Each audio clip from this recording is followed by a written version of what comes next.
Welcome to History's Hiccups, Part 63. Dive into the story of Clodius Pulcher, ancient Rome's most scandalous figure. Born into nobility, Clodius became infamous for disguising as a woman to intrude on a sacred ceremony in 62 BC, aiming to seduce Caesar's wife. Despite his trial for sacrilege, he was controversially acquitted, stirring Roman society.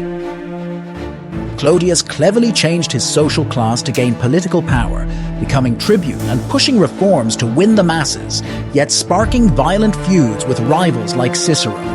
His life, filled with ambition and controversy, tragically ended in 52 BC, murdered on the Via Appia. Clodius's dramatic saga reflects the intense political and social turmoil that prefaced the fall of the Roman Republic.